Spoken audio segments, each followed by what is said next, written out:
prison 23 years out of the last 30 years. So I've been doing my time, and But you I keep haven't had a chance to, to do what? Because you've been to SafeP, you've been to ISF, and you went to ISF more recently, right? Yes, ma'am. Okay. As soon as I got out, I got it right on probation, and I haven't had a chance to.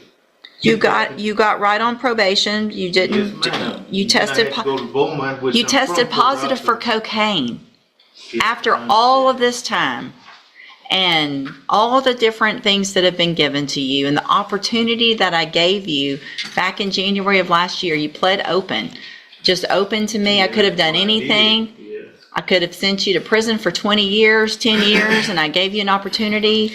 And I said on that day, because Mr. Coleman printed it out for I know me. what you said. Well, Ma'am. so how do I do anything other than what I said? I mean, it's a situation. I've got parents. My mother's 90 years old, man. I don't want her to die and I be Hey, in prison. we're not talking about anybody but you today. Yeah, I know. I'm sorry your mom's that old and that you Yeah. haven't been around to be with her, but that's whose fault? It's not going to be my fault if you're not there. How about some personal responsibility instead of my mom is old and don't send me to prison? Man, Judge, what I was saying about this. Go ahead. He was warned about not coming back, and the court didn't want to hear about a relapse, but I don't know that this is really a relapse. You never really got the help. On this most recent term of probation with the JCDI, and if transportation is going to be a problem, I know he's already been to SafeP, Judge, but it would be the relapse portion of SafeP would be appropriate, or a whole new term. Hold on. So if I'm reading this, I want to know when he went to ISF this last time. Parole sent him when, because the way I'm reading is you were released from ISF and started JCDI August 6th of 2024. So I put you on probation in January, and between January and August, you went to ISF last year. Is that correct or no? Rose sent him to ISF because of this new charge. Okay. So when was that? He was in custody in Jefferson County, Mhm. and then from custody. Went straight there. So I placed you on probation. You never got out. You went and got help at ISF. Okay. All right. Anything else? And Judge, if the court, and it seems like the court is not leaning towards probation. No.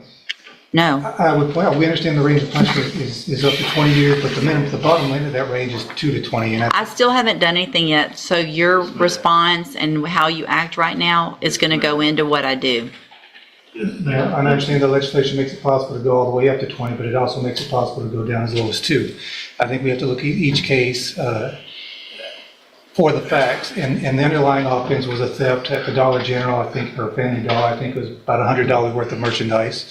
I would ask the court to consider something at the lower end of the range, maybe 2 to 5. Just because we can drop the hammer on them, that doesn't necessarily mean that we should.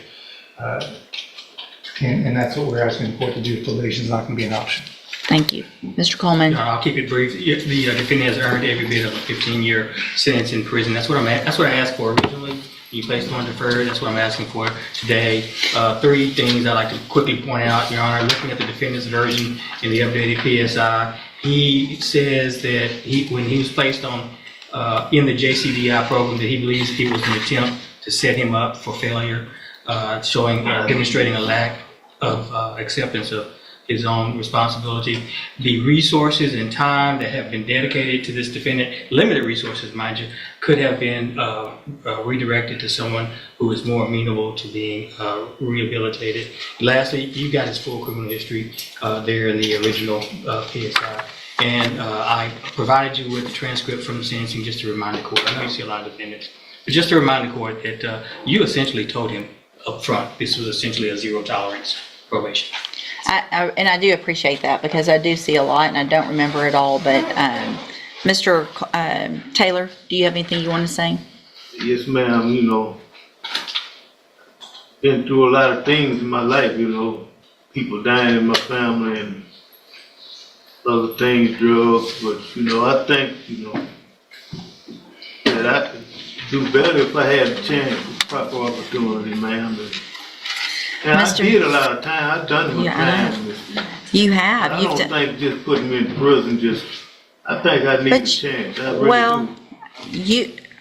it doesn't make any sense because you're saying, you've done a lot of time, and at some point, you either say, I don't like prison and I want to do better, That's what I want, man. but you didn't take advantage of the opportunities you were given. You're saying you want help, and we gave you help, or parole gave you help.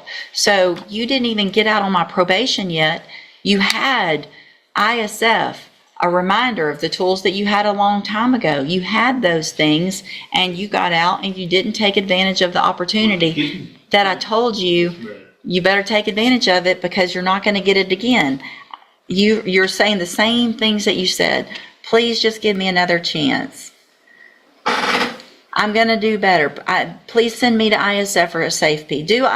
It's all the same thing that you're saying, and no one is setting anybody up for failure. Hang on. To the JCDI.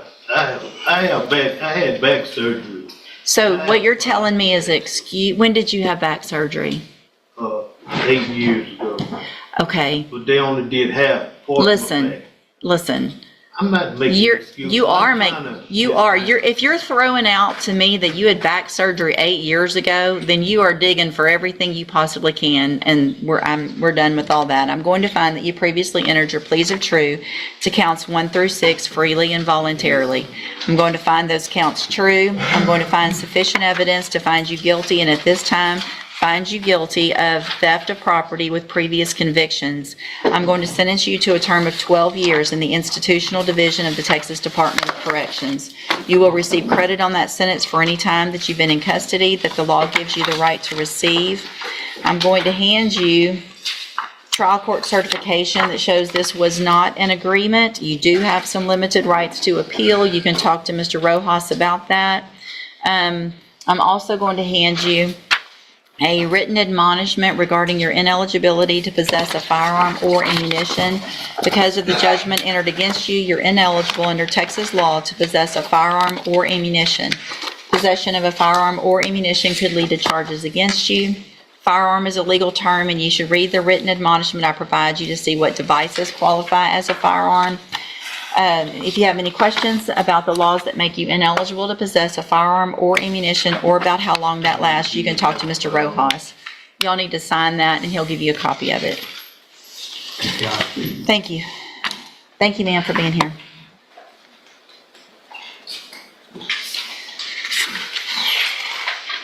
Ms. Holmes on Demario Flukas. That's it, fair. Look to me, 12 years. Hey, come back, Mr. Taylor. Come here.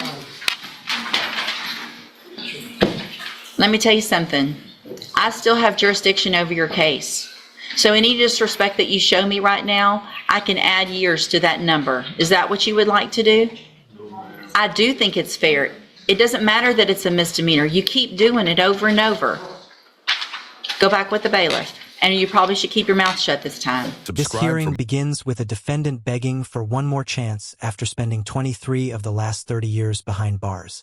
He tells the judge he never really had an opportunity to rebuild his life because the moment he got out, he was thrown back into probation programs and supervision. But the judge immediately pushes back, reminding him that despite multiple chances, treatment programs, and rehabilitation efforts, he still tested positive for cocaine shortly after release.